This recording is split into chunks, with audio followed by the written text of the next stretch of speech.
being bullied by some kids, who are driven away by his father. The father tells Henry you little.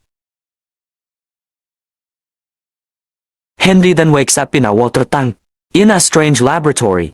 He doesn't remember anything about his past life, and how he ended up here. A girl named Estelle drains water from the water tank. The man looks down to see he is missing his left forearm and leg. Below his knee, the girl reports that he cannot speak yet. But it is only temporary scam. She scans Henry then tells him he lost his eyes. So he now sees through a video feed.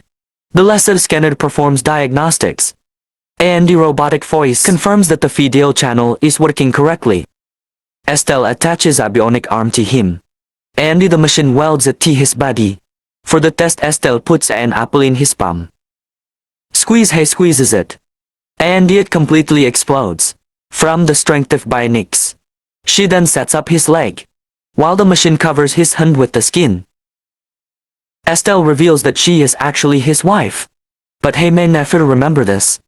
Henry stands up and she hands him his wedding ring, and he tells him that she loves him. I love you, Henry. The girl leads Henry into another room, where the scientists in charge of voice modules play a guitar connected to huge speakers. They jokingly offer a variety of celebrity voices to choose from.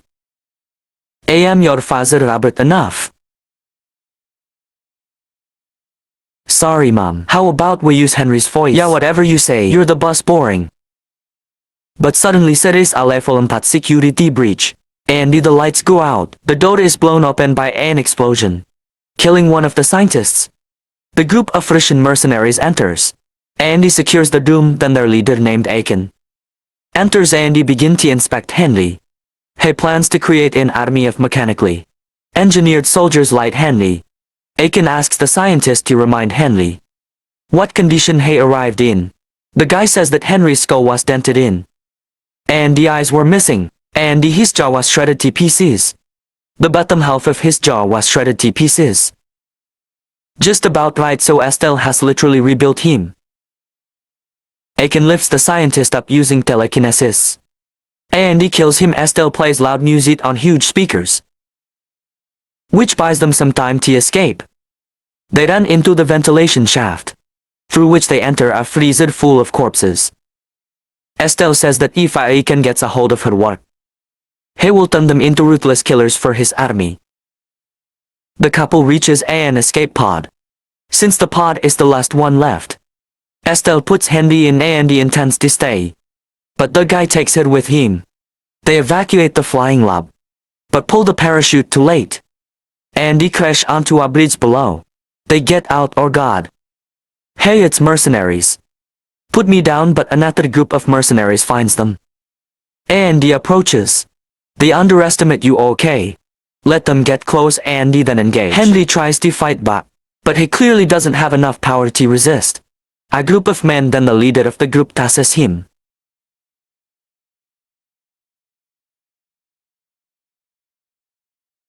And Henry falls off the bridge onto a car. As Estelle screams, he stumbles to his feet and he hides from the mercenaries. As they shoot a security guard questioning them, he runs into a shipping container, and he rips off a windshield wiper to use as a weapon. A mercenary walks in, and he takes him down and he loots his gun. He sends a cut at the other mercenaries, and he runs out of the container, shooting enemies along the way. Before he can run away, he is hit by a car of the Akins Corporation. Another fan then appears, and he crashes into the mercenaries. A man in a white shirt jumps out of it, shooting the surviving mercenaries. He approaches Henry and he introduces himself as Jimmy. I'm not here to hurt you. Is your speech module installed? Well, at least we know you're not deaf. He tells Henry to come with him, because he is on his side. 3 years I've been waiting for this moment. I'll get Charlie in the car. Jimmy tells him to take the scanner from the glove compartment and he connects it. They learn that Henry's battery is not getting a charge. Okay, well, the good news is that you're gonna live a while. The bad news is it in this case. Awal means 20-30 minutes. Tom, Jimmy is going to take him to his lab to sort this out. but they are stopped by police. The police officers approach the car, but they're now TB undercover mercenaries. They open fire and Jimmy speeds off, dodging the bullets, but one of the bullets pierces Jimmy's head. The car crashes, and Henry is forced to retreat on his feet. Under fire, he runs into an underground passage, and he hides in a store. He quickly changes clothes.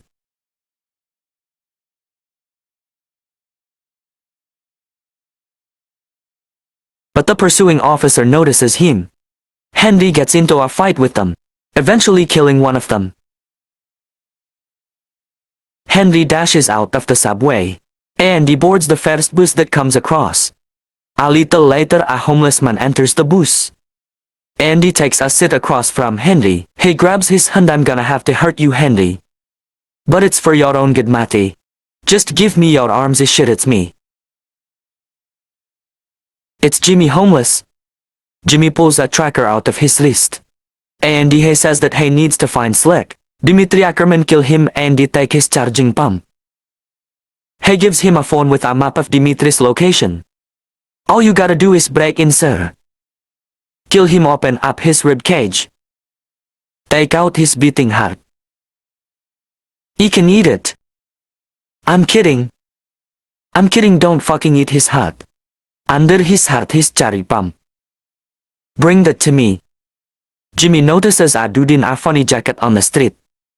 That has got to be the gayest jacket I've ever seen.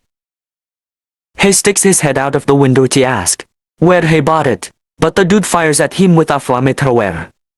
Henry jumps out of the bus, grabs a bottle of water from a young couple to put out his clothes. Homeless Jimmy dies, but before his death, he manages to shout that he'll be in touch. Henry runs away from the flamethrower man. On the way to the place in the park, he steals clothes from swimming drunks. Because of what? He has a small unpleasant chat with their friends that he manages to settle peacefully.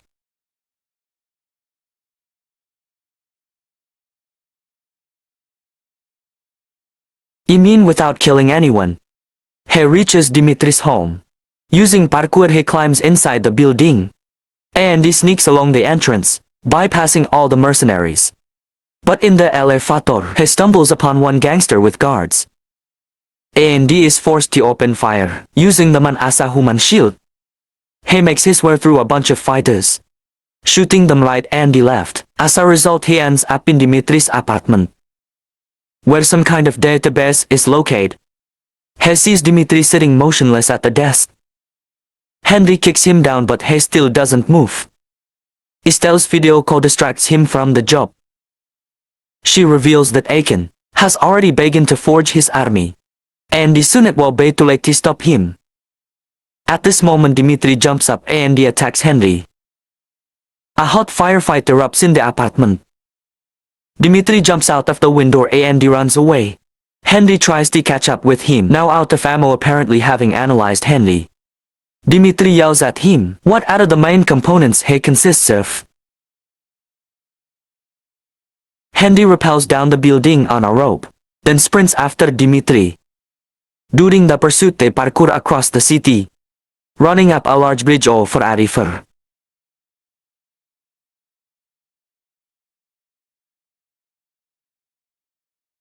Running past a street cafe, Henry grabs a bottle of champagne and he knocks Dimitri down with a well-aimed throw. Then he starts beating him. But when Dimitri is about to tell Henry something important, his head is blown up by a gunshot. More mercenaries arrive and they start shooting, but Henry manages to steal the charging pump inside. Dimitri and he run away. Jimmy calls him, and he sends him the location of their next meeting place. Henry, I'm at this high-class establishment. Follow the door and then just knock on the knocker. Get it, knock on the knocker. Henry follows the route and he ends up in a brothel. All the stuff is already waiting for Henry to arrive. This time Jimmy appears in front of him. As Henry begins to shut down, as he loses power, is trying to install a pump into